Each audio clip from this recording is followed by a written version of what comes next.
ಇಚ್ಛಾಶಕ್ತಿಯ ಕೊರತೆ. ಈಗ ಭಾವನಾತ್ಮಕವಾದಂಥ ಹೋರಾಟಗಳಿಗೆ ಬೆಲೆ ಇಲ್ಲದಂಗಾಗಿದೆ. ಎಲ್ಲ ಕಾನೂನಾತ್ಮಕವಾದಂಥ ಹೋರಾಟಗಳಿಗೆ ಹೆಚ್ಚಿನ ಆದ್ಯತೆಗಳನ್ನ ಕೊಡ್ತಾ ಇದ್ದಾರೆ.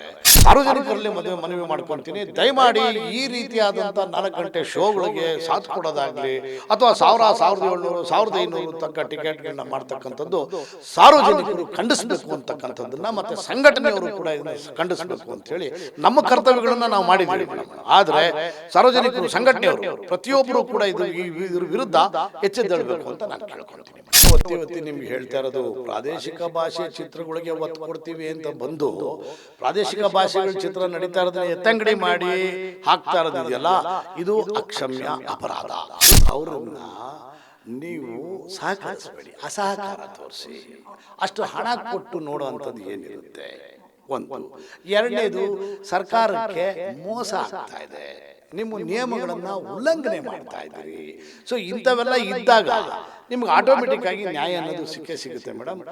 ಯಂಗ್ ಟೈಗರ್ ಜೂನಿಯರ್ NTR ಅಭಿನಯದ ಬಹು ನಿರೀಕ್ಷಿತ ಸಿನಿಮಾ ದೇವ್ರ ರಿಲೀಸ್ ಆಗ್ತಾ ಇದೆ. ಇನ್ನೆರಡು ದಿನ ಬ್ಯಾಲೆನ್ಸ್ ಇದೆ. ಅಡ್ವಾನ್ಸ್ ಟಿಕೆಟ್ ಬುಕಿಂಗ್ ಶುರುವಾಗಿದೆ. ಅಚ್ಚರಿ ಏನಂದ್ರೆ, ನಮ್ಮ ಕನ್ನಡ ಸಿನಿಮಾ ಕರ್ನಾಟಕದಲ್ಲಿ ನಮ್ಮ ಕನ್ನಡಿಗರಿಗೆ ಥಿಯೇಟರ್ಗಳು ಸಿಗಲ್ಲ, ನಮ್ಮ ಕನ್ನಡ ಸಿನಿಮಾಗಳಿಗೆ ಥಿಯೇಟರ್ಗಳು ಸಿಗ್ತಾ ಇಲ್ಲ. ಯಾಕಂದ್ರೆ ಈ ಹಿಂದೆ ಗೋಸ್ಟ್ ಸಿನಿಮಾ ರಿಲೀಸ್ ಆಯಿತು, 1000 ಸ್ಕ್ರೀನ್ಗಳು ಅವರೇ ಆಕ್ಯುಪೈ ಮಾಡ್ಕೊಂಡು ಬಿಟ್ಟಿದ್ರು. ಸೊ ಹೀಗಾಗಿ ಕನ್ನಡ ಸಿನಿಮಾಗಳ ಮೇಲೆ ದೊಡ್ಡ ಮಟ್ಟದ ಎಫೆಕ್ಟ್ ಬೀರಿತು. ಈಗ ದೇವ್ರ ಸಿನಿಮಾ ರಿಲೀಸ್ ಆಗ್ತಾ ಇದೆ. ಅಚ್ಚರಿ ಅಂತಂದ್ರೆ 1500 ಇದೆ ಟಿಕೆಟ್ ಪ್ರೈಸು. ಅಲ್ಲ, ಅವರವ್ರ ಜಾಗದಲ್ಲಿ 100 ರೂಪಾಯಿ ಮೇಲೆ 150 ರೂಪಾಯಿ ಮೇಲೆ ಟಿಕೆಟ್ ಪ್ರೈಸೇ ಇರಲ್ಲ. ಕರ್ನಾಟಕದ ವಿಚಾರಕ್ಕೆ ಬಂದ್ರೆ ಮಾತ್ರ ಇಲ್ಲಿ 1000, 1500 ಒಂದು ಟಿಕೆಟ್ ಪ್ರೈಸ್ ಇರುತ್ತೆ. ಸೊ ಇದಕ್ಕೆ ಕಡಿವಾಣ ಹಾಕಬೇಕು ಅಂತ ಫಿಲ್ಮ್ ಚೇಂಬರ್ ಮತ್ತೆ ನಿರ್ಮಾಪಕರ ಸಂಘ ಎಷ್ಟೇ ಹೋರಾಟ ಮಾಡಿದ್ರು, ಸರ್ಕಾರಕ್ಕೆ ಎಷ್ಟೇ ಮನವಿಯನ್ನು ಸಲ್ಲಿಸಿದ್ರು ಕೂಡ ಈ ಒಂದು ಟಿಕೆಟ್ ಪ್ರೈಸ್ನ ಕಡಿಮೆ ಮಾಡೋದಕ್ಕೆ ಸಾಧ್ಯ ಆಗ್ತಾ ಇಲ್ಲ. ಯಾಕೆ ಏನು ಅನ್ನುವಂಥ ವಿಚಾರವನ್ನ ನಮ್ಮ ಜೊತೆ ಮಾತನಾಡಲಿಕ್ಕೆ ನಿರ್ಮಾಪಕರ ಸಂಘದ ಅಧ್ಯಕ್ಷರಾಗಿರ್ತಕ್ಕಂಥ ಉಮೇಶ್ ಬಣಕರ್ ಸರ್ ಇದ್ದಾರೆ. ಅವ್ರನ್ನ ಮಾತಾಡಿಸ್ತಾ ಹೋಗ್ತೀನಿ. ಹಾಯ್ ಸರ್, ಟಿಕೆಟ್ ಪ್ರೈಸ್ನ ಫಿಕ್ಸ್ ಮಾಡಬೇಕು, ಈ ಮಲ್ಟಿಪ್ಲೆಕ್ಸ್ ಹಾವಳಿನ ತಡೆಯಬೇಕು ಅನ್ನುವಂಥದ್ದು ಸಾಕಷ್ಟು ಹೋರಾಟ ಮಾಡಿದ್ರಿ ನಿಮ್ಮ ಸಾರಥ್ಯದಲ್ಲೂ ಕೂಡ. ಸೊ ಯಾಕದ ಸಾಧ್ಯ ಆಗ್ತಾ ಇಲ್ಲ ಅನ್ನುವಂಥದ್ದು? ಮೇಡಮ್, ಮೂಲಭೂತವಾಗಿ ನಾವು 16ರಲ್ಲಿ ವಾಣಿಜ್ಯ ಮಂಡಳಿಯಿಂದ ಅವತ್ತಿನ ಮುಖ್ಯಮಂತ್ರಿಗಳು, ಇವತ್ತೇನು ನಮ್ಮ ಸಿದ್ದರಾಮಯ್ಯ ಸಾಹೇಬ್ರಿದ್ದಾರೆ, ಅವರು ಅವತ್ತಲ್ಲಿ ಮುಖ್ಯಮಂತ್ರಿಗಳಾಗಿದ್ದರು. ಆ ಸಂದರ್ಭದಲ್ಲಿ ಅವರಿಗೆ ನಾವು ಒಂದು ಮನವಿಯನ್ನು ಕೊಟ್ವಿ. ಅದಾದಮೇಲೂ ಕೂಡ ಕೊಟ್ಟಿದ್ವಿ. ಆ ಸಂದರ್ಭದಲ್ಲಿ ಅವರು ಟಿಕೆಟ್ ದರವನ್ನು ಇಷ್ಟರ ಮೇಲೆ ಇಡಬಾರ್ದು, 200 ರೂಪಾಯಿ ಮೇಲೆ ಇಡಬಾರ್ದು ಅಂತಕ್ಕಂಥ ಆದೇಶವನ್ನು ರಾಜ್ಯ ಸರ್ಕಾರ ಹೊರಡಿಸಿತ್ತು. ಆದರೆ ಅದೊಂದು ಸಣ್ಣ ಗೊಂದಲ ಆಗಿತ್ತು ಮೇಡಮ್. ಅದು ವಾರ್ತಾ ಇಲಾಖೆಗೆ ಕೊಟ್ಟಿದ್ದರೆ ವಿನಃ ಅದನ್ನು ಹೋಮ್ ಡಿಪಾರ್ಟ್ಮೆಂಟ್ಗೆ ಕೊಡಬೇಕಾಗಿತ್ತು. ಅದೊಂದು ಸಣ್ಣ ಗೊಂದಲದಿಂದ ಮಲ್ಟಿಪ್ಲೆಕ್ಸ್ನವರು ಕೋರ್ಟ್ಗೆ ಹೋಗಿ, ಕೋರ್ಟಿನ ನ್ಯಾಯಾಲಯಕ್ಕೆ ಹೋಗಿ ಅಲ್ಲಿಂದ ಒಂದು ಆದೇಶ ತಂದರು. ಸೊ ಹೀಗಾಗಿ ಅದು ನೆನಗುದಿಗೆ ಬಿದ್ದಿತ್ತು. ಇದಾದ ಮೇಲೆ ಬಹಳಷ್ಟು ನಾವು ಅವ್ರನ್ನ ಕರೆಸಿ ಮಾತಾಡೋ ಎಲ್ಲ ಮಾಡಿದ್ದೀವಿ. ಆದ್ರೂ ಕೂಡ ಈ ರೀತಿ ಎನ್ಹಾನ್ಸ್ ಮಾಡ್ಕೊಳ್ಳೋದು ಮತ್ತು ಟಿಕೆಟ್ ದರವನ್ನು ಹೆಚ್ಚಿಗೆ ಮಾಡ್ಕೊಳ್ಳೋದು ಎಲ್ಲ ಮಾಡ್ತಾಯಿದ್ದಾರೆ. ಅದರಲ್ಲಿ ನಾನು ಪ್ರಾಯಶಃ ನಮ್ಮ ಸಿಂಗಲ್ ಥಿಯೇಟ್ರ್ಗಳು ಕೂಡ ಅದರಿಂದ ಹೊರತಾಗಿಲ್ಲ. ಕಾನೂನಿನ ಪ್ರಕಾರ ಬೆಳಗ್ಗೆ 6:15 ಗಂಟೆ ಒಳಗಡೆ ಶೋನ ಕೊಡೋಂಗಿಲ್ಲ ಮೇಡಮ್. ಯಾರು ಮಾಡೋಂಗಿಲ್ಲ. ಪರವಾನಿಗೆ ಅವ್ರು ಮಾಡಬೇಕು ಅಂದರೆ ಆಂಧ್ರದಲ್ಲಿ ಮೊನ್ನೆ ಏನು ಪರ್ಮಿಷನ್ ತೊಗೊಂಡ್ರಲ್ಲ ಒಂದು ಶೋ ಎಕ್ಸ್ಟ್ರಾ ಮಾಡಲಿಕ್ಕೆ, ಆ ರೀತಿಯಾದಂಥ ಪರ್ಮಿಷನ್ಸ್ಗಳನ್ನ ತಗೊಂಡು ಇವರು ಸಿಂಗಲ್ ಥಿಯೇಟ್ರವರಾಗಲಿ ಮಲ್ಟಿಪ್ಲೆಕ್ಸ್ನವರಾಗಲಿ ಶೋಗಳನ್ನು ಎಕ್ಸ್ಟ್ರಾ ಹಾಕಬೇಕು. ಈಗ ಅದಕ್ಕೂ ಕೂಡ ಕಡಿವಾಣ ಇಲ್ದಂಗೆ ಆಗಿದೆ. ಅವರು ಯಾವುದೇ ಕಾರಣಕ್ಕೆ ನೋಡಿ, ಈಗ ಕೆಲವು ಥಿಯೇಟ್ರ್ನವರು ಅವರೆಲ್ಲ ನಿಯಮಗಳನ್ನು ಪಾಲಿಸ್ತಾ ಇದ್ದಾರೆ. ಈಗ ಸಪೋಸ್ ವೀರೇಶ ಥಿಯೇಟ್ರ್ ಇರ್ಬೋದು, ಹಾಗೆಯೇ ಇನ್ನೂ ಭಾಳಷ್ಟು ಥಿಯೇಟ್ರುಗಳು ಅವರು 4 ಶೋ ಮೇಲೆ ಮಾಡ್ತಾಯಿಲ್ಲ. ಈ ಬೆಳಗ್ಗೆ 4 ಗಂಟೆಗೆ ಕೊಡ್ತಕ್ಕಂಥ ಶೋ ಏನಿದೆಯಲ್ಲ ಅದು ಅಕ್ರಮ, ಅದನ್ನು ಮಾಡೋ ಹಾಗಿಲ್ಲ. ಅದನ್ನು ನಾನು ಪೊಲೀಸ್ ಕಮಿಷನರ್ ಸಾಹೇಬರಿಗೆ ನಾನು ನೇರವಾಗಿ ಕೇಳ್ಕೊತಾ ಇದ್ದೀನಿ, ದಯಮಾಡಿ ಈ 4 ಗಂಟೆ ಶೋಗಳು ಹಾಕ್ತಾ ಇರೋ ಥಿಯೇಟ್ರ್ಗಳ ವಿರುದ್ಧ ದಯವಿಟ್ಟು ನೀವು ಕ್ರಮ ತಗೊಳ್ಳಿ, ಮತ್ತು ಅವ್ರಿಗೆ ಅಟ್ಲೀಸ್ಟ್ ಇಂಟಿಮೇಟ್ ಮಾಡಿ. ಅದು ಕಾನೂನು ಉಲ್ಲಂಘನೆ ಆಗುತ್ತಲ್ವ, ದಯಮಾಡಿ ಅದಕ್ಕೊಂದು ಇದನ್ನು ಪ್ರಕ್ರಿಯೆ ತರಲೇಬೇಕು. 4 ಗಂಟೆ 4:15 ಗಂಟೆ ಶೋ ಅದು 6:15 ಗಂಟೆ ಕೆಳಗಡೆ ಮಾಡೋಂಗೇ ಇಲ್ವಲ್ಲ. ಸೊ ಆ ಥರ ಇದ್ದಾಗ ತೊಂದರೆ ಆಗುತ್ತೆ ಮೇಡಮ್. ಸರಿ, ಅದೇ ಶೋ ಎಕ್ಸ್ಟ್ರಾನ ಹೊರತುಪಡಿಸಿ ಮಾತಾಡೋದಾದರೆ, ಈ ಮಲ್ಟಿಪ್ಲೆಕ್ಸ್ನವರು ಈ ಮನಸೋ ಇಚ್ಛೆ ಅಂದರೆ ಒಂದು ಟಿಕೆಟ್ ಪ್ರೈಸ್ಗೆ ಈಗ 1500. ಈಗ ಗೋಲ್ಡ್ ಕ್ಲಾಸ್ಗಳಿಗೆ ಅಂದರೆ ಈ ಐನಾಕ್ಸ್ ಮತ್ತು PVRಗಳಲ್ಲೆಲ್ಲ ದೇವರ ಸಿನಿಮಾದು ಟಿಕೆಟ್ ಪ್ರೈಸ್ನ ನಾವು ಚೆಕ್ ಮಾಡ್ತಾ ಹೋದರೆ 1000 ಮೇಲೆ ಇದೆ. ಇದು ನಮ್ಮ ಸಿನಿಮಾ ಪ್ರೇಮಿಗಳಿಗೆ ಹೊರೆ. ಬಟ್ ಆದರೆ ಸಿನಿಮಾ ಅಭಿಮಾನಿಗಳು ಸಿನಿಮಾ ನೋಡಲೇಬೇಕು ಅನ್ನೋ ಹುಚ್ಚಿಂದ ಸಿನಿಮಾ ನೋಡಲಿಕ್ಕೆ ಹೋಗ್ತಾರೆ. ಸೊ ಅದನ್ನು ಕಡಿವಾಣ ಹಾಕಬೇಕು. ಈ ಮಲ್ಟಿಪ್ಲೆಕ್ಸ್ ಅವರ ಮನಸೋ ಇಚ್ಛೆ ಟಿಕೆಟ್ ಪ್ರೈಸ್ನ ಅದನ್ನು ಕಡಿಮೆ ಮಾಡಬೇಕು ಅಂತಂದರೆ ನಿಮ್ಮ ಮುಂದಿನ ದಿನಗಳಲ್ಲಿ ನೀವು ನಿರ್ಮಾಪಕರ ಸಂಘದ ಅಧ್ಯಕ್ಷರಾಗಿ ಯಾವ ರೀತಿ ಕ್ರಮಗಳನ್ನು ಜರುಗಿಸ್ತೀರಿ, ಜೊತೆಗೆ ಸರ್ಕಾರಕ್ಕೆ ಯಾವ ರೀತಿ ಮನವಿ ಮಾಡ್ತೀರಿ ಅನ್ನುವಂಥದ್ದು? ಮೇಡಮ್ ಸರ್ಕಾರಕ್ಕೆ ಆಲ್ರೆಡಿ ಮನವಿ ಮಾಡಾಗಿದೆ. ಇನ್ನು ನಾನು ಸಾರ್ವಜನಿಕರಲ್ಲಿ ಕೇಳ್ಕೊತೀನಿ ಮೇಡಮ್, ಸಂಘಟನೆಗಳು ಕೆಲವೊಂದು ವಿಚಾರಗಳಲ್ಲಿ. ಈಗ ಮೊನ್ನೆ ಜಿ ಟಿ ಮಹಲ್ನಲ್ಲಿ ಒಂದು ಪಂಚೆ ಸುತ್ಕೊಂಡು ಬಂದಿದ್ದರು ಅನ್ನೋ ಒಂದೇ ಒಂದು ಕಾರಣಕ್ಕೆ 6-7 ದಿನಗಳ ಕಾಲ ಮಲ್ಟಿಪ್ಲೆಕ್ಸನ್ನು ಬಾಗಿಲಾಕ್ಸಿದ್ದಾಯಿತು. ಸೊ ಈ ರೀತಿಯಾದಂಥ ಮನಸೋ ಇಚ್ಛೆ ಹೇಗೆ ಬೇಕೋ ಹಾಗೆ ಅಮೌಂಟ್ಗಳನ್ನು ರೈಸ್ ಮಾಡಿಕೊಂಡು ಟಿಕೆಟ್ ಮಾರಾಟ ಮಾಡ್ತಾ ಇರ್ತಕ್ಕಂಥದ್ದು ಅಕ್ರಮ ಅಂತಕ್ಕಂಥದ್ದನ್ನು ಅಭಿಮಾನಿಗಳು ಮತ್ತು ಸಂಘಟನೆಯವರು ನಾವು ಅಲ್ಲೇ ಇದನ್ನು ಪ್ರತಿಭಟನೆ ಮಾಡಿದ್ದೀವಿ. ಸರ್ಕಾರಕ್ಕೆ ಕಾಗದನೂ ಕೂಡ ಕೊಟ್ಟಿದ್ದೀವಿ. ಸೊ ಅದು ಸರ್ಕಾರದವರು ಕೂಡ ಆದೇಶ ಹೊರಡಿಸಿದ್ರು. ಆದರೆ ಅದು ಸ್ವಲ್ಪ ರಾಂಗ್ ಇಂಟರ್ಪ್ರಿಟ್ ಆಗಿದ್ದರಿಂದ ಸ್ವಲ್ಪ ತೊಂದರೆ ಆಗಿದೆ. ಆದರೆ ನಾನು ಸಾರ್ವಜನಿಕರಲ್ಲಿ ಮನವಿ ಮಾಡ್ಕೊತೀನಿ, ದಯಮಾಡಿ ಈ ರೀತಿಯಾದಂಥ 4 ಗಂಟೆ ಶೋಗಳಿಗೆ ಸಾಥ್ ಕೊಡೋದಾಗಲಿ ಅಥವಾ 1700, 1500 ತನಕ ಟಿಕೆಟ್ಗಳನ್ನ ಮಾಡ್ತಕ್ಕಂಥದ್ದು ಸಾರ್ವಜನಿಕರು ಖಂಡಿಸಬೇಕು ಅಂತಕ್ಕಂಥದ್ದನ್ನು ಮತ್ತು ಸಂಘಟನೆಯವರು ಕೂಡ ಇದನ್ನು ಖಂಡಿಸಬೇಕು ಅಂಥೇಳಿ ನಮ್ಮ ಕರ್ತವ್ಯಗಳನ್ನು ನಾವು ಮಾಡಿದ್ದೀವಿ ಮೇಡಮ್. ಆದರೆ ಸಾರ್ವಜನಿಕರು, ಸಂಘಟನೆಯವರು ಪ್ರತಿಯೊಬ್ಬರು ಕೂಡ ಇದ್ರ ವಿರುದ್ಧ ಎಚ್ಚೆದ್ದೇಳಬೇಕು ಅಂತ ನಾನು ಕೇಳ್ಕೊತೀನಿ ಮೇಡಮ್. ಈಗ ನಮ್ಮ ನೆಲದ ಸಿನಿಮಾಗಳು ಪರಭಾಷೆಯಲ್ಲಿ ರಿಲೀಸ್ ಆಗಬೇಕು ಅಂತಂದರೆ 1000 ಸ್ಕ್ರೀನಿಂಗ್ಸ್ ಯಾವುದೇ ಕಾರಣಕ್ಕೂ ನಮ್ಮ ಸಿನಿಮಾಗಳು ಅಲ್ಲಿ ಸಿಗಲಿಕ್ಕೆ ಚಾನ್ಸಸ್ಸೇ ಇಲ್ಲ. ಬಟ್ ಪರಭಾಷೆಯ ಸಿನಿಮಾಗಳು ಇಲ್ಲಿ 1000 ಸ್ಕ್ರೀನಿಂಗ್ ಆರಾಮ್ಸೆ, ಅಂದರೆ ಕರ್ನಾಟಕದಲ್ಲಿ ಓವರಾಲ್ ಮಲ್ಟಿಪ್ಲೆಕ್ಸ್ ಸಿಂಗಲ್ ಸ್ಕ್ರೀನಿಂಗ್ ಎಲ್ಲ ಸೇರಿ 1000 ಶೋಸ್ ಅವ್ರು ಮಾಡ್ಕೊಂಡು ಆರಾಮಾಗಿ ಹೋಗ್ತಾರೆ ಸರ್. ನಮ್ಮ ಸಿನಿಮಾಗೆ ಇಲ್ಲಿ ಬೆಲೆ ಇಲ್ಲ, ಮತ್ತು ನಮ್ಮ ಸಿನಿಮಾಗೆ ಪ್ರಾಬ್ಲಮ್ಸ್ ಆಗ್ತಾ ಇದೆ. ನಮ್ಮ ಕನ್ನಡ ಸಿನಿಮಾಗಳ ಮೇಲೆ ಅವರು ಒಂದು ರೀತಿ ಹಾವಳಿ ಅಂತಂದರೆ ಬಹುಶಃ ತಪ್ಪಾಗಲಿಕ್ಕಿಲ್ಲ. ಇದು ಯಾವತ್ತಿಗೆ ಕಡಿವಾಣ ಬೀಳುತ್ತೆ? ಯಾಕಂದರೆ ನಮ್ಮ ಕನ್ನಡ ಸಿನಿಮಾಗಳಿಗೆ ಫಿಕ್ಸ್ 50% ಅಂತ ಫಿಕ್ಸ್ ಮಾಡಿಬಿಡ್ಬೇಕು. ಇಲ್ಲಿ ಇದನ್ನು ನಾವು ಯಾವುದೇ ಕಾರಣಕ್ಕೂ ಈ 50% ಹೊರತುಪಡಿಸಿ ನೀವು ಬೇಕಾದ್ರೆ ರಿಲೀಸ್ ಮಾಡಲಿ, ನಮಗೆ ನಮ್ಮ ಕನ್ನಡ ಸಿನಿಮಾಗೆ ಫಿಕ್ಸ್ ಅಂತ ಯಾವತ್ತು ತರ್ತೀರಾ? ಆ ಥರದ್ದು ರೂಲ್ಸ್ ಯಾವಾಗ ಬರ್ಬೋದು ಅನ್ನೋಂಥದ್ದು. ಮೇಡಮ್, ಇದು ಇಚ್ಛಾಶಕ್ತಿಯ ಕೊರತೆ. ಈಗ ಭಾವನಾತ್ಮಕವಾದಂಥ ಹೋರಾಟಗಳಿಗೆ ಬೆಲೆ ಇಲ್ದಂಗೆ ಆಗಿದೆ. ಎಲ್ಲ ಕಾನೂನಾತ್ಮಕವಾದಂಥ ಹೋರಾಟಗಳಿಗೆ ಹೆಚ್ಚಿನ ಆದ್ಯತೆಗಳನ್ನ ಕೊಡ್ತಾ ಇದ್ದಾರೆ. ನಾವು ಹಿಂದೆ ಮನವಿ ಮಾಡಿದ್ವಿ. ಈಗ ಚೆನ್ನೈನಲ್ಲಿ ನಾವು ಜಯಲಲಿತಾ ಮೇಡಮ್ ಅವರು, ದಿವಂಗತ ಜಯಲಲಿತಾ ಮೇಡಮ್ ಅವರು ಫ್ರಂಟ್ 2 ರೋಲ್ನ 10 ರೂಪೀಸ್ ಅಂತ ಇಟ್ಟಿದ್ರು. ಅಂದರೆ ತೀರಾ ಕಡುಬಡವರು ಕೂಡ ಆ ಥಿಯೇಟ್ರ್ ಒಳಗಡೆ ಬರಂಗಾಗಬೇಕು, ಅಲ್ಲಿಯ ವ್ಯವಸ್ಥೆಗಳು ಹಾಗಿರಬೇಕು ಅಂಥೇಳಿ ಅಲ್ಲೂ ಟಿಕೆಟ್ ದರಗಳನ್ನು ನಿಗದಿಪಡಿಸಿದರು. ಬಟ್ ಇವತ್ತಿನ ಇಲ್ಲಿ ಏನಾಗಿದೆ, ಇಚ್ಛಾಶಕ್ತಿಯ ಕೊರತೆ ಅಂತ ಹೇಳಿದ್ನಲ್ಲ, ಅದು ಆ ಕೊರತೆ ಎದ್ದು ಕಾಣ್ತಾ ಇದೆ.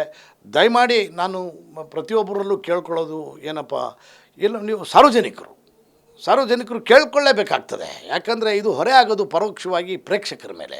ಸೊ ಆ ಪ್ರೇಕ್ಷಕರ ಮೇಲೆ ಹೊರೆ ಆಗೋ ಮಟ್ಟು ಆಮೇಲೆ ಇವರು ನಿಯಮಗಳನ್ನ ಉಲ್ಲಂಘನೆ ಮಾಡ್ತಾ ಇದ್ದಾರಲ್ಲ. ಈಗ ಆ ಥಿಯೇಟ್ರ್ಗಳಲ್ಲಿ 6:30 ಕಡಿಮೆಗಡೆ ಶೋ ಕೊಡಬಾರ್ದು ಅಂತಿದೆ, ಅದು ಉಲ್ಲಂಘನೆ ಆಗ್ತಾಯಿದೆ. ಟಿಕೆಟ್ ದರವನ್ನು ಮನಸ್ಸಿಗೆ ಬಂದಷ್ಟು ರೈಸ್ ಮಾಡ್ತಾ ಇದ್ದಾರೆ.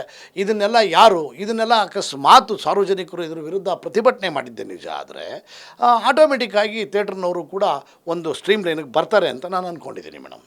ಸರ್, ಈಗ ಸರ್ಕಾರಕ್ಕೆ ಸಾಕಷ್ಟು ಒಂದು ಮನವಿ ಸಲ್ಲಿಸಿದಂಥ ಸಂದರ್ಭದಲ್ಲಿ ಈ ಸಬ್ಸಿಡಿ ಬಗ್ಗೆನೂ ಕೂಡ ಸಲ್ಲಿಸಿದ್ರಿ.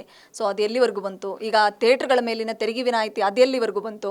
ಯಾಕೆ ಕೇಳ್ತಿದ್ದೀನಿ ಅಂತಂದರೆ, ಈ ಫಿಲ್ಮ್ ಸಿಟಿಗೆ ಮೈಸೂರಿನಲ್ಲಿ ಜಾಗ ಗೊತ್ತುಪಡಿಸಿದ್ರು ಈ ಹಿಂದೆ. ಈಗ ಅದು ಫೈನಲ್ ಆಗಿದೆ. 110 ಎಕರೆ ಜಮೀನು ಮೈಸೂರು ನಂಜನಗೂಡಲ್ಲಿ ಫಿಕ್ಸ್ ಮಾಡಿದ್ದಾರೆ. ಸೊ ಎಷ್ಟು ಖುಷಿ ಇದೆ ಆ ಬಗ್ಗೆ ಫಸ್ಟ್ ಮಾತಾಡೋದಾದರೆ?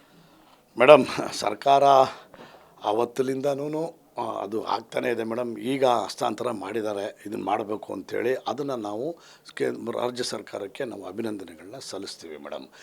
ಜೊತೆಯಲ್ಲಿ ಈ ಟಿಕೆಟ್ ದರದ ನಿಗದಿಯನ್ನು ಮಾಡ್ತಕ್ಕಂಥ ವಿಚಾರ ಏನಿದೆ, ನಾನು ಮುಖ್ಯಮಂತ್ರಿಗಳಲ್ಲಿ ಮತ್ತು ಗೃಹ ಮಂತ್ರಿಗಳಲ್ಲಿ ಕೇಳ್ಕೊತೀನಿ, ಪ್ರಾದೇಶಿಕ ಭಾಷೆಯ ಚಿತ್ರಗಳಿಗೆ ಮಾನ್ಯತೆಯನ್ನು ಕೊಡ್ತೀವಿ ಅಂತ ಹೇಳಿ ಕೇಂದ್ರ ಸರ್ಕಾರದಿಂದ ಮಲ್ಟಿಪ್ಲೆಕ್ಸ್ಗಳಿಗೆ ಪರ್ಮಿಷನ್ಸ್ಗಳನ್ನ ತೊಗೊಂಬರ್ತಾರೆ. ಅದು ಆಂಧ್ರ ಆಗಿರ್ಬೋದು, ತಮಿಳುನಾಡು ಆಗಿರ್ಬೋದು, ಕೇರಳ ಆಗಿರ್ಬೋದು, ಕರ್ನಾಟಕ ಆಗಿರ್ಬೋದು. ಆ ಪ್ರಾದೇಶಿಕ ಭಾಷೆಯ ಚಿತ್ರಗಳಿಗೆ ಒತ್ತು ಕೊಡ್ತೀವಿ ಅನ್ನೋದನ್ನು ಹೇಳಿ, ಅಂದರೆ ಹೆಚ್ಚಿನ ಆದ್ಯತೆ ಕೊಡ್ತೀವಿ ಅಂತ ಹೇಳಿ ಅದು ಕೂಡ ಉಲ್ಲಂಘನೆ ಆಗ್ತಾಯಿದೆ. ಸೊ ಇಂಥವಕ್ಕೆಲ್ಲ ರೀತಿ ನೀತಿಗಳೊಂದು ರೂಪರೇಷೆಗಳನ್ನ ರೆಡಿ ಮಾಡಿ ಅದನ್ನು ಯಾರು ಉಲ್ಲಂಘನೆ ಮಾಡ್ತಾರೋ, ಉಲ್ಲಂಘನೆ ಮಾಡಿದವ್ರ ವಿರುದ್ಧ ಕಠಿಣವಾದಂಥ ಕ್ರಮ ಕೈಗೊಳ್ತೀವಿ ಅಂತಕ್ಕಂಥ ಒಂದು ಆದೇಶವನ್ನು ಸರ್ಕಾರದಿಂದ ಮಾಡಿದ್ದೇ ನಿಜ ಆದರೆ ಪ್ರೇಕ್ಷಕರಿಗೂ ಹೊರೆ ಆಗಲ್ಲ, ಮತ್ತು ಸಿನಿಮಾದವ್ರಿಗೂ ತೊಂದರೆ ಆಗಲ್ಲ. ಆಮೇಲೆ ಎಲ್ಲದಕ್ಕಿಂತ ಮುಖ್ಯವಾಗಿ ಬೆಳಗ್ಗೆ 4:15 ಗಂಟೆ ಶೋ ಕೊಡೋದಿದೆಯಲ್ಲ, ಅದು ನಮ್ಮ ವ್ಯವಸ್ಥೆಗಳಿಗೆ, ಅಂದರೆ ಇತ್ತೀಚೆಗೆ ನಡೀತಾ ಇರ್ತಕ್ಕಂಥ ಈ ಹಗಲು ದರೋಡೆಗಳು ಮತ್ತು ಕೊಲೆಗಳು ಇವೆಲ್ಲವಕ್ಕೂ ಆ ಸಂದರ್ಭದಲ್ಲಿ ಯಾರು ಜವಾಬ್ದಾರಿ ಬರ್ತಾರೆ? ಸೊ ಅದರಿಂದ ನಾನು ಕಮಿಷನರ್ ಸಾಹೇಬ್ರಿಗೂ ಕೇಳ್ಕೊತೀನಿ, ಗೃಹ ಮಂತ್ರಿಗೂ ಕೇಳ್ಕೊತೀನಿ, ಮತ್ತು ರಾಜ್ಯ ಸರ್ಕಾರನೂ ಕೇಳ್ಕೊತೀನಿ, ಅದಕ್ಕೊಂದು ಕಡಿವಾಣ ತರಲೇಬೇಕು ಅಂಥೇಳಿ. ಇನ್ನು ತಾವು ಇನ್ನೊಂದು ಹೇಳಿದ್ರಿ ಮೇಡಮ್, ಚಲನಚಿತ್ರಗಳು ಅಂದರೆ ಇಷ್ಟು ಥಿಯೇಟ್ರ್ಗಳಲ್ಲಿ ಇದಾಗ್ತದೆ ಅಂಥೇಳಿ ಅಂತ. ಮೇಡಮ್, ತಮಗೆ ಗೊತ್ತಿರಬೇಕು, CCI competition commission of India ನಮ್ಮ ಕರ್ನಾಟಕ ಚಲನಚಿತ್ರ ವಾಣಿಜ್ಯ ಮಂಡಳಿ ಮೇಲೆ ಭಾಳಷ್ಟು ಹೊರೆ ಆಯಿತು. ಯಾಕೆ ಅಂದರೆ ನಾವು ಚಿತ್ರಗಳು ಅಂದರೆ ಪ್ರಾದೇಶಿಕ ಭಾಷೆ ಚಿತ್ರಗಳಿಗೆ ಹೆಚ್ಚಿನ ಆದ್ಯತೆಯನ್ನು ಕೊಡಬೇಕು ಅಂತ ಅಷ್ಟೇ ಹೇಳಿದ್ದೇ ವಿನಃ ನಾವೇನು ಬೇರೆ ಮಾಡಿರಲಿಲ್ಲ. ಅದಿಷ್ಟಕ್ಕೆ ಕೋರ್ಟ್ಗೆ ಹೋಗಿ ಕಾಂಪಿಟೇಷನ್ ಕಮಿಷನ್ ಆಫ್ ಇಂಡಿಯಾಯಿಂದ ನಮ್ಮನ್ನು ಒಂಥರ ಏನಪ್ಪ ಅಂದರೆ ನ್ಯಾಯಾಂಗದ ಬಿಕ್ಕಟ್ಟಿಗೆ ಸಿಲುಕಿಸಿ ನಮ್ಮ ಕೈಕಾಲುಗಳನ್ನ ಗಟ್ಟಿಯಾಗಿ ಹಾಕಿ ಕೂರಿಸಿದ್ದಾರೆ ಮೇಡಮ್. ನಾನು ತಿರುಗಿ ತಮ್ಮ ಮೂಲಕ ಕೇಳ್ಕೊಳ್ಳೋದು, ಸಂಘಟನೆಯವರು, ಸಾರ್ವಜನಿಕರು ಇಂತಹ ಥಿಯೇಟ್ರ್ಗಳ ಮುಂದೆ ಈ ಥರ ಅಷ್ಟು ಹಣವನ್ನು ಕೊಟ್ಟು ಹೋಗೋದನ್ನು ನಿಲ್ಲಿಸಬೇಕು. ಆಮೇಲೆ ಎಲ್ಲದಕ್ಕಿಂತ ಮುಖ್ಯವಾಗಿ ಒಳಗಡೆ ಪಾಪ್ಕಾರ್ನ್ಗಳು ಮತ್ತು ಒಂದು ಬಿಸ್ಲರಿ ವಾಟ್ರನ್ನು 100 ರೂಪಾಯಿ 200 ರೂಪಾಯಿ ಈ ರೀತಿ ಎಲ್ಲ ಹವ್ಯಾತವಾಗಿ ಯಥೇಚ್ಛವಾಗಿ ತಮಗೆ ತಿಳಿದಿದ್ದನ್ನೇ ಮಾಡ್ತಾಯಿದ್ದಾರೆ. ಈ ಥರದ ವ್ಯವಸ್ಥೆಗಳಿಗೆ ಕಡಿವಾಣ ಹಾಕಬೇಕು ಅಂತಕ್ಕಂಥದ್ದು ನನ್ನ ಅಭಿಪ್ರಾಯ ಮೇಡಮ್. ಸರ್, ಈ ದೊಡ್ಡ ಸಿನಿಮಾಗಳಿಂದ ನಮ್ಮ ಸಿನಿಮಾಗಳಿಗೆ ಎಫೆಕ್ಟ್ ಆಗ್ತಿದೆಯಲ್ಲ ಸರ್, ನಿರ್ಮಾಪಕ ಸಂಘದ ಅಧ್ಯಕ್ಷರಾಗಿ ನೀವು ಏನು ಕ್ರಮ ಕೈಗೊಳ್ತೀರಿ ಅನ್ನೋಂಥದ್ದು? ಯಾಕಂದರೆ ಈಗ ಕೃಷ್ಣಂ ಪ್ರಣಯ ಸಖಿ, ಭೀಮಾ ಸಿನಿಮಾ ನಂತರ ಸಾಕಷ್ಟು ಸಿನಿಮಾಗಳು ರಿಲೀಸ್ ಆಗಿದೆ ಮತ್ತು ಕೆಲವು ಸಿನಿಮಾಗಳಿಗೆ ಉತ್ತಮ ಪ್ರತಿಕ್ರಿಯೆ ಸಿಕ್ಕು ಅವು ಮಲ್ಟಿಪ್ಲೆಕ್ಸ್ನಲ್ಲಿ ಇನ್ನೂ ಇದೆ. ಸೊ ಈ ಥರ ದೇವರ ಸಿನಿಮಾ ದೊಡ್ಡ ಮಟ್ಟದಲ್ಲಿ ರಿಲೀಸ್ ಆಗೋದ್ರಿಂದ ಆ ಸಿನಿಮಾಗಳನ್ನ ತೆಗೆದು ಹಾಕಿ ಇವರು 4 ಶೋ 5 ಶೋ 6 ಶೋ ಕೊಡ್ತಾರೆ. ನಮ್ಮ ಸಿನಿಮಾಗಳಿಗೆ ಹೊಡ್ತಾ ಅಲ್ವಾ ಸರ್? ಮೇಡಮ್, ನಾನು ಇದನ್ನೇ ಒತ್ತಿ ನಿಮ್ಗೆ ಹೇಳ್ತಾ ಇರೋದು, ಪ್ರಾದೇಶಿಕ ಭಾಷೆ ಚಿತ್ರಗಳಿಗೆ ಒತ್ತು ಕೊಡ್ತೀವಿ ಅಂತ ಬಂದು ಪ್ರಾದೇಶಿಕ ಭಾಷೆಗಳ ಚಿತ್ರ ನಡೀತಾ ಇರೋದನ್ನ ಎತ್ತಂಗಡಿ ಮಾಡಿ ಹಾಕ್ತಾ ಇರೋದಿದೆಯಲ್ಲ, ಇದು ಅಕ್ಷಮ್ಯ ಅಪರಾಧ.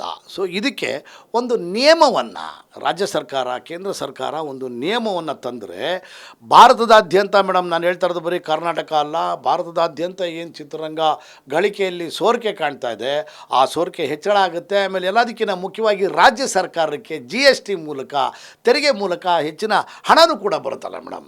ಸೊ ಅದರಿಂದ ರಾಜ್ಯ ಸರ್ಕಾರದವರು ಸ್ವಲ್ಪ ಹೆಚ್ಚಿನ ರೀತಿಯಲ್ಲಿ ಇದಕ್ಕೆ ಕಡಿವಾಣ ಹಾಕಲಿಕ್ಕೆ ಪ್ರಯತ್ನಗಳನ್ನ ಮಾಡಿದ್ರೆ ರಾಜ್ಯ ಸರ್ಕಾರದ ಬೊಕ್ಕಸಕ್ಕೂ ತೊಂದರೆ ಆಗಲ್ಲ, ಮತ್ತು ಪ್ರಾದೇಶಿಕ ಭಾಷೆಯ ಚಿತ್ರಗಳ ನಿರ್ಮಾಪಕರು ಅಂತ ನಾವೇನಿದ್ದೀವಿ ಅವ್ರಿಗೂ ಕೂಡ ತೊಂದರೆ ಆಗಲ್ಲ. ಸೊ ಈ ಒಂದು ಕಠಿಣವಾದಂಥ ಕ್ರಮಗಳನ್ನು ತಗೊಳ್ಳೋದ್ರಿಂದ ಎಲ್ಲವೂ ಸ್ಟ್ರೀಮ್ ಲೈನಿಗೆ ಬರ್ತದೆ ಅಂತಕ್ಕಂಥದ್ದು ನನ್ನ ಅಭಿಪ್ರಾಯ ಮೇಡಮ್. ಸರ್, ನನಗೆ ತಿಳಿದಿರುವಂಥ ಈ ಹಿಂದೆ ಒಂದು ರೂಲ್ಸ್ ಇತ್ತು ಅಂತ, ಒಂದು ಸಿನಿಮಾ ರಿಲೀಸ್ ಆಗಬೇಕು ಅಂತಂದರೆ ನಿರ್ಮಾಪಕರ ಸಂಗ್ರಹ ಅಥವಾ ಫಿಲ್ಮ್ ಚೇಂಬರಿಗೆ ಬಂದು ಈ ಡೇಟಿಗೆ ನಾವು ಸಿನಿಮಾ ರಿಲೀಸ್ ಮಾಡ್ತೀವಿ ಅಂತ ಕೇಳ್ಕೊಳ್ತಿದ್ರು, ಅದೊಂದು ಪದ್ಧತಿ ಇತ್ತು ಅಂತ. ಬಟ್ ಈಗ ವಾರಕ್ಕೆ 8 ಸಿನಿಮಾಗಳು ರಿಲೀಸ್ ಆಗುತ್ತೆ. ಈಗ ಯಾವ ರೂಲ್ಸ್ ರೆಗ್ಯುಲೇಷನ್ಸ್ ಇದೆಯಾ ಇಲ್ವಾ, ಅಥವಾ ನಿರ್ಮಾಪಕ ಸಂಘದವ್ರನ್ನ ಸಂಪರ್ಕ ಮಾಡ್ತಾರಾ, ಚೇಂಬರ್ಗೆ ಹೋಗ್ತಾರಾ, ಆ ಥರದ ಪದ್ಧತಿನೇ ಇಲ್ವಾ, ಅಥವಾ ಅವ್ರಿಗೆ ಯಾವುದು ಲಕ್ಕಿ ಡೇಟ್ ಅನ್ಸುತ್ತೋ ಅವತ್ತು ಅನೌನ್ಸ್ ಮಾಡಿ ರಿಲೀಸ್ ಮಾಡ್ತಾರಾ ಅಂತ? ಮೇಡಮ್, ಅದಕ್ಕೊಂದು ಕಮಿಟಿ ಮಾಡಿದ್ವಿ. ಆ ಕಮಿಟಿನಲ್ಲಿ ಯಾರು ಮೊದಲು ಸೆನ್ಸಾರ್ ಮಾಡಿರ್ತಾರೆ, ಅಂದರೆ ಫಸ್ಟು ಅಂದರೆ ಹೋದ ವಾರದಲ್ಲಿ ನಿಮ್ಮದು ಸೆನ್ಸರ್ ಆಗಿದೆ ಅಂದರೆ ನಿಮ್ಮ ಚಿತ್ರ ಬಿಡುಗಡೆ ಮಾಡಬೇಕು, ನಂತರ ಆದವ್ರದ್ದು ನಂತರದ ಮೇಲೆ ಬರಬೇಕು ಅಂತಕ್ಕಂಥದ್ದು ಆಗಿತ್ತು ಮೇಡಮ್.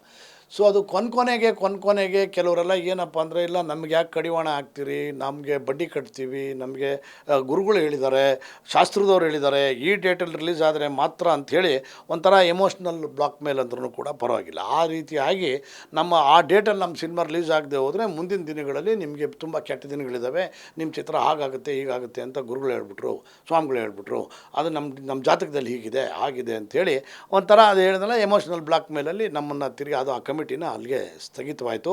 ಅದು ಅಕ್ಕ ಅವರಿದ್ದಾಗ, ಮತ್ತು ನಮ್ಮ KCN ಚಂದ್ರಶೇಖರ್ ಅವರಿದ್ದಾಗ, KV ಚಂದ್ರಶೇಖರ್ ಅವರಿದ್ದಾಗ, ಸಾರಾ ಗೋವಿಂದ್ ಅವರಿದ್ದಾಗ, ಬಸಂತ್ ಕುಮಾರ್ ಪಾಟೀಲ್ ಇದ್ದಾಗ, ಇವರೆಲ್ಲರೂ ಇದ್ದಾಗ ಈ ಥರದ್ದು ಒಂದು ವ್ಯವಸ್ಥೆಗಳಿಗೆ ಅವಕಾಶ ಇತ್ತು. ಹೇಳಿದ್ನಲ್ಲ ಮೇಡಮ್, ಎಲ್ಲವೂ ಕಾನೂನಾತ್ಮಕವಾದಂಥ ಹೋರಾಟದಲ್ಲೇ ಇದ್ದಾವೆ ವಿನಃ ಭಾವನಾತ್ಮಕವಾದಂಥ ಯೋಚನೆಗಳನ್ನ ಯಾರೂ ಮಾಡ್ತಾ ಇಲ್ಲ. ಅದಕ್ಕೆ ಸರ್ಕಾರ ಕಠಿಣವಾದಂಥ ಕ್ರಮಗಳನ್ನು ತಗೊಂಡ್ರೆ ಪ್ರಾಯಶಃ ಮಿಕ್ಕಿದ್ದೆಲ್ಲವೂ ಒಂದು ಸ್ಟ್ರೀಮ್ ಲೈನಿಗೆ ಬರುತ್ತೆ ಮೇಡಮ್. ಅಲ್ಲ ಸರ್, ಇವತ್ತು ನಿಮ್ಮ ಗಮನಕ್ಕೆ ಇದ್ದೇ ಇದೆ, ಈ ವರ್ಷದ ಸೆಕೆಂಡ್ ಹಾಫಲ್ಲಿ ಭೀಮಾ ಕೃಷ್ಣಂ ಪ್ರಣಯ ಸಖಿ ಬಿಟ್ಟರೆ ಅದಾದಮೇಲೆ ಒಂದೇ ತಿಂಗಳಲ್ಲಿ 10ಕ್ಕಿಂತ ಹೆಚ್ಚು ಸಿನಿಮಾ ರಿಲೀಸ್ ಆಗಿದೆ. ಬಟ್ ನಿಂತಿದ್ದು ಆ 2-3 ಸಿನಿಮಾಗಳು ಮಾತ್ರ ಅಲ್ವಾ? ಹೀಗೆ ವಾರಕ್ಕೆ 7-8 ಸಿನಿಮಾ ರಿಲೀಸ್ ಮಾಡಿಕೊಂಡು ಅಥವಾ ಒಂದು ತಿಂಗಳಲ್ಲಿ 10-15 ಸಿನಿಮಾಗಳು ಬಂದರೂ ನಿಂತಿಲ್ಲ ಅಂತಂದರೆ ಇಂಡಸ್ಟ್ರಿಗೇ ಅದು ಹೊಡ್ತಾ, ಅಥವಾ ಥಿಯೇಟ್ರ್ಗಳಲ್ಲಿ ಸಿನಿಮಾ ನಿಲ್ಲಿಲ್ಲ ಅಂದರೆ ನಿರ್ಮಾಪಕರು ಕೂಡ ಲಾಸ್ ಆಗ್ತಾರೆ. ಹೀಗೆ ಅಡ್ಜಸ್ಟ್ಮೆಂಟ್ನಲ್ಲಿ ಬರಬೇಕು ಅಂತ ಅಂತೀರೋ ಅಥವಾ ಹೆಂಗೆ ಸರ್? ಮೇಡಮ್, ಇನ್ನೊಂದು ಏನಾಗ್ತದೆ, ಇಲ್ಲಿ ಯಾರು ಫಸ್ಟು ಸೆನ್ಸಾರ್ ಮಾಡಿರ್ತಾರೆ ಅನ್ನೋದನ್ನು ನೋಡಿಕೊಂಡು ಒಂದು ಅಂಡರ್ಸ್ಟ್ಯಾಂಡಿಂಗಲ್ಲಿ ಹೋಗಬೇಕಾದ್ದು ಪ್ರತಿಯೊಬ್ಬರ ಕರ್ತವ್ಯ ಆಗಿರ್ತದೆ ಮೇಡಮ್. ಆ ನಿಟ್ಟಿನಲ್ಲಿ ಈಗ ಮೊನ್ನೆ ನಮ್ಮ ಕಾರ್ಯಕಾರಿ ಸಮಿತಿ ಸಭೆಯಲ್ಲೂ ಕೂಡ ಈ ವಿಚಾರದಲ್ಲಿ ಚರ್ಚೆ ಮಾಡಿದ್ದೀವಿ. ಸೊ ಯಾರು ನಿರ್ಮಾಪಕರುಗಳು ಫಸ್ಟ್ ಕಾಪಿ ರೆಡಿಯಾಗಿ ರಿಲೀಸ್ಗೆ ರೆಡಿಯಾಗಿರ್ತಾರೋ ಅವ್ರನ್ನ ಕರೆಸಿ ಅವ್ರಿಗೆ ಮನವರಿಕೆ ಮಾಡಿಕೊಡ್ತಕ್ಕಂಥ ಕೆಲಸಕ್ಕೆ ನಮ್ಮದು ಒಂದು ಹೈಪವರ್ ಕಮಿಟಿ ಅಂತ ಮಾಡಿದ್ದೀವಿ. ಆ ಹೈಪವರ್ ಕಮಿಟಿನಲ್ಲಿ ಅದು ಮಾತೃ ಸಂಸ್ಥೆಯಲ್ಲೇ ಇದೆ. ಸೊ ಅವರೆಲ್ಲ ಕರೆಸಿ ಕ್ಲಿಯರ್ ಮಾಡಬೇಕು ಅಂತಕ್ಕಂಥದ್ದನ್ನು ನಾವು ಪ್ಲಾನಿಂಗ್ ಇಟ್ಕೊಂಡಿದ್ದೀವಿ ಮೇಡಮ್. ಆಲ್ರೆಡಿ ಕಮಿಟಿ ಇತ್ತು, ಈಗ ತಿರುಗಿ ಮತ್ತೆ ಅದು ಹಾವಳಿ ಜಾಸ್ತಿ ಆಗಿರೋದ್ರಿಂದ ಈ ಕೊರೋನಾ ಸಂದರ್ಭದಲ್ಲಿ ಏನು ಚಿತ್ರಗಳು ಸೆನ್ಸಾರ್ ಆಗಿ ಎಲ್ಲ ಅಲ್ಲಲ್ಲಲ್ಲಲ್ಲೇ ಸ್ಟ್ರಕ್ ಆಗಿದ್ದಲ್ಲ ಮೇಡಮ್, ಅವರೆಲ್ಲರೂ ಕೂಡ ಓಪನ್ ಅಪ್ ಆಗಿ ಈಗ ಬಿಡುಗಡೆಗೆ ಅಂತ ಪ್ರಯತ್ನ ಪಟ್ಟಿದ್ರು. ಈಗ ನಿಮಗೆ ಕೆಲವೊಂದು ವಾರದಲ್ಲಿ ಸಿನಿಮಾಗಳೇ ಇಲ್ಲ. ಈಗ ನೋಡಿ ದಸರಾ ಹಾಲಿಡೇಸು ಬರ್ತದೆ, ಅಥವಾ ಇನ್ನೇನೋ ಬೇರೆ ಬೇರೆ ಹಬ್ಬಗಳಿದ್ದಾವೆ, ಕಂಟಿನ್ಯೂಯಸ್ ರಜೆಗಳಿದ್ದಾವೆ.